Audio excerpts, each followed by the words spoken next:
evening. I'm back again, and I would love to read you another fairy tale from the complete Grimm's Fairy Tales book. I think tonight I might read you a story called Little Red Cap, and it's better known as Little Red Riding Hood. So please just relax and close your eyes and get comfortable and just sit back and enjoy the story and think about how different this version is from the version of Little Red Riding Hood that you probably grew up with. Little Red Cap. Once upon a time, there was a dear little girl who was loved by everyone who looked at her, but most of all by her grandmother, and there was nothing that she would not have given to the child. Once she gave her a little cap of red velvet, which suited her so well that she would never wear anything else, so she was always called Little Red Cap. One day her mother said to her, "Come, Little Red Cap, here's a piece of cake and a bottle of wine. Take them to your grandmother. She is ill and weak, and they will do her good. Set out before it gets hot, and when you're going, walk nicely and quietly, and don't run off the path, or you may fall and break the bottle, and then your grandmother will get nothing. And when you go into her room, don't forget to say, 'Good morning,' and don't peep into every corner before you do it." "I will take great care," said Little Red Cap to her mother, and gave her hand on it. The grandmother lived out in the woods, half a league from the village, and just as Little Red Cap entered the woods, a wolf met her. Red Cap did not know what a wicked creature he was, and she was not at all afraid of him. "Good day, Little Red Cap," said he. "Thank you kindly, Wolf." "Whither away so early, Little Red Cap?" "To my grandmother's." "What have you in your apron?" "Cake and wine. Yesterday was baking day, so poor sick grandmother is to have something good to make her stronger." "Where does your grandmother live, Little Red Cap?" "A good quarter of a league farther on in the woods. Her house stands under the 3 large oak trees. The nut trees are just below. You surely must know it," replied Little Red Cap. The wolf thought to himself, "What a tender young creature! What a nice, plump mouthful! She will be better to eat than the old woman. I must act craftily so as to catch both." So he walked for a short time by the side of Little Red Cap, and then he said, "See, Little Red Cap, how pretty the flowers are here. Why do you not look around? I believe, too, that you do not hear how sweetly the little birds are singing. You walk gravely along as if you're going to school, while everything else out here in the woods is merry." Little Red Cap raised her eyes, and when she saw the sunbeams dancing here and there through the trees, and the pretty flowers growing everywhere, she thought, "Suppose I take grandmother a fresh nosegay. That would please her too. It's early in the day that I shall still get there in good time." And so she ran from the path into the woods to look for flowers. And whenever she'd picked one, she fancied that she saw a still prettier one farther on, and she ran after it, and so got deeper and deeper into the woods. Meanwhile, the wolf ran straight to the grandmother's house and knocked at the door. "Who is there?" "Little Red Cap," replied the wolf. "She's bringing cake and wine. Open the door." "Lift the latch," called out the grandmother. "I am too weak and cannot get up."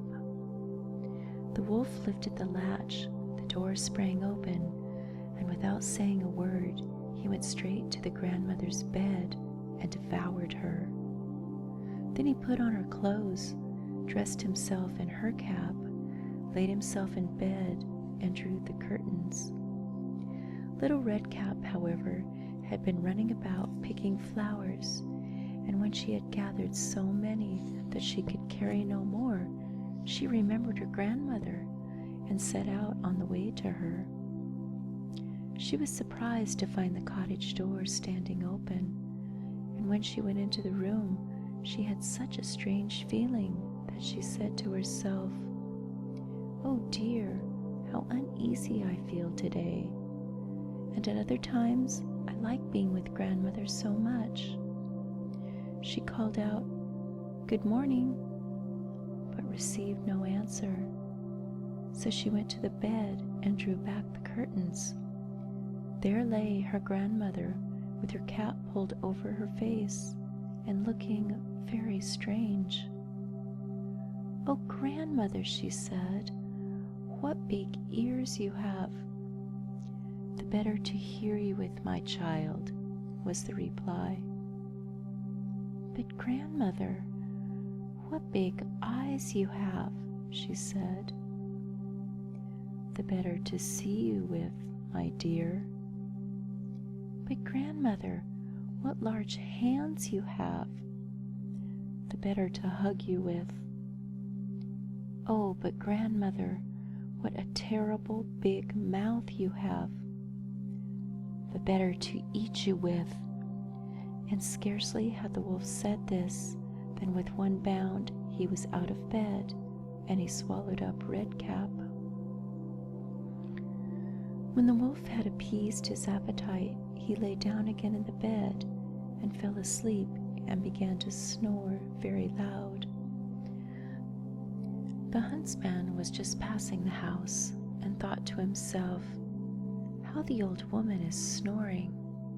I must just see if she wants anything." So he went into the room, and when he came to the bed, he saw that the wolf was lying in it. "Do I find you here, old sinner?" said he.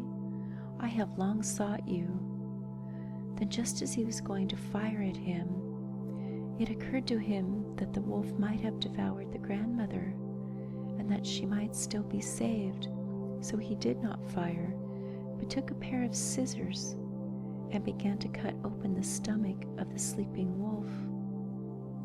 When he had made 2 snips, he saw the little Red Cap shining, and then he made 2 snips more, and the little girl sprang out, crying, "Oh, how frightened I've been! How dark it was inside the wolf." And after that the aged grandmother came out alive, but scarcely able to breathe. Red Cap, however, quickly fetched great stones, with which they filled the wolf's belly, and when he awoke, he wanted to run away, but the stones were so heavy that he collapsed at once and fell dead. Then all 3 were delighted. The huntsman drew off the wolf's skin and went home with it. The grandmother ate the cake and drank the wine which Red Cap had brought. But Red Cap thought to herself, "As long as I live, I will never by myself leave the path to run into the woods, when my mother has forbidden me to do so." It's also related that once when Red Cap was again taking cakes to her grandmother, another wolf spoke to her and tried to entice her from the path. Red Cap, however, was on her guard and went straight forward on her way, and told her grandmother that she'd met the wolf and that he had said "good morning" to her, but with such a wicked look in his eyes that if they had not been on the public road, she was certain he would have eaten her up. "Well," said Grandmother, "we will shut the door that he may not come in." But soon afterwards the wolf knocked and cried, "Open the door, Grandmother. I'm Little Redcap, and I'm bringing you some cakes." But they did not speak or open the door, so the graybeard stole twice or thrice round the house, and at last jumped on the roof, intending to wait until Redcap went home in the evening, and then to steal after her and devour her in the darkness.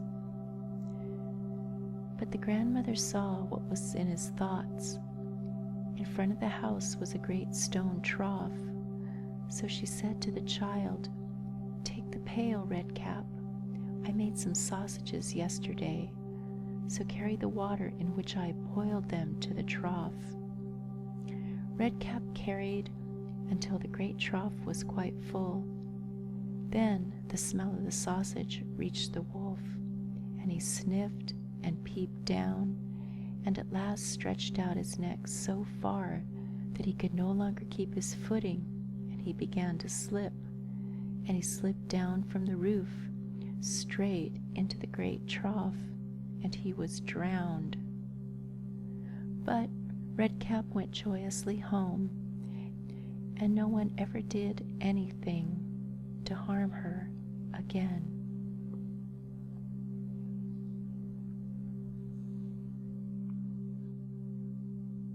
I hope you liked that story of Little Redcap.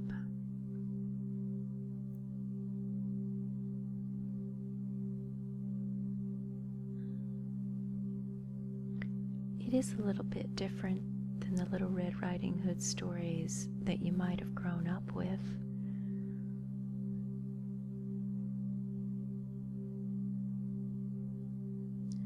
I'm also hoping that you're feeling sleepy